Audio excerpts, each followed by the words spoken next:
And ABC is going in depth tonight. They are the worst of the worst cases. Kids who came forward to say they were molested but were ignored. As ABC 15 investigator Christina Boomer uncovered, detectives neither bothered to talk to the children, interview witnesses, or even go after their attackers.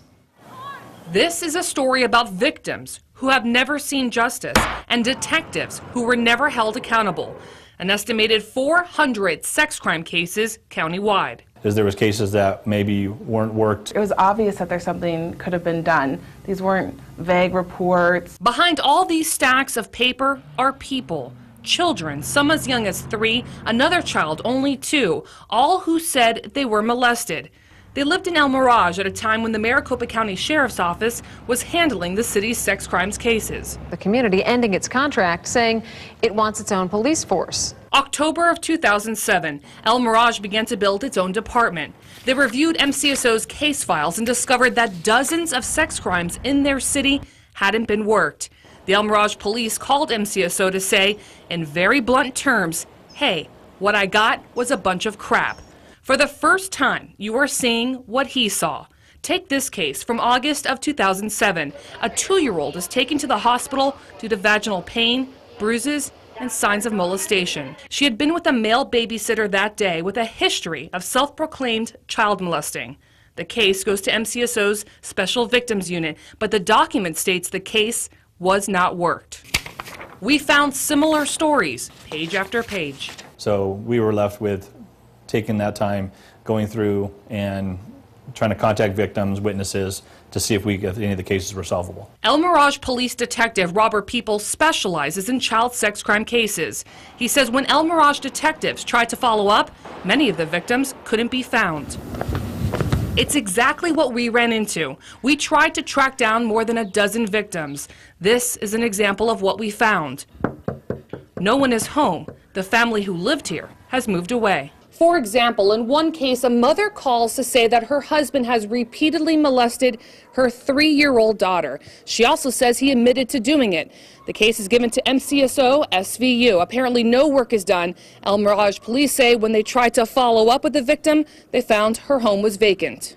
These people were victimized in a really deep, intimate, and violating way, and then were re-victimized when the system ignored them. Elizabeth Ditlevson is the deputy director for the Arizona Coalition Against Domestic Violence. I think the things I thought were especially egregious were, one, when I read that letter. This is that letter. In 2008, the Mirage police chief wrote to Sheriff Joe Arpaio, calling attention to MCSO's failure to work the cases. He explains how many of the cases had known suspects. More than 90% had workable leads, and the majority involved small children and young teens. He said 43 of the 51 reports had not been worked at all or had minimal follow-up conducted. I mean, that's hard to hear. The letter sparked an MCSO internal affairs investigation, and that's when it became clear the problem was much bigger. The failure to investigate sex crimes cases didn't just affect Mirage, it was countywide. MCSO needed to reopen more than 400 cases. Investigators learned one detective took a box of 50 or 60 cases home to his garage, where they sat for about a year.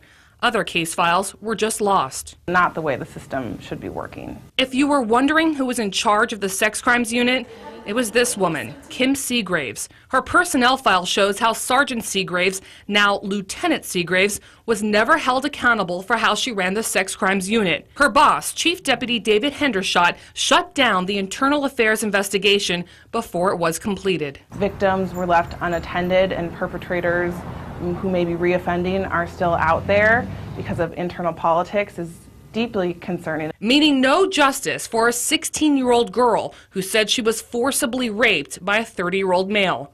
The report says she knew who did it. MCSO even showed up to the hospital and took her clothes into custody.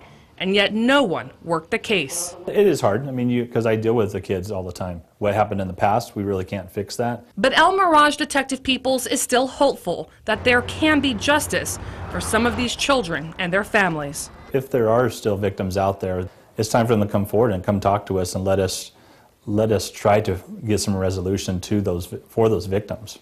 We checked with the county attorney's office, who told us there is no statute of limitations for child sex crimes, sexual assault, and violent sexual assault. We did reach out to MCSO and Lieutenant Kim C. Gray's attorney for comment, but have not heard back. Meantime, we've also uncovered that MCSO didn't just fail to investigate. One employee is accused of going a step further and clearing the cases. I'll be bringing you more on that story Monday night at 10 p.m. Christina Boomer, ABC 15 News.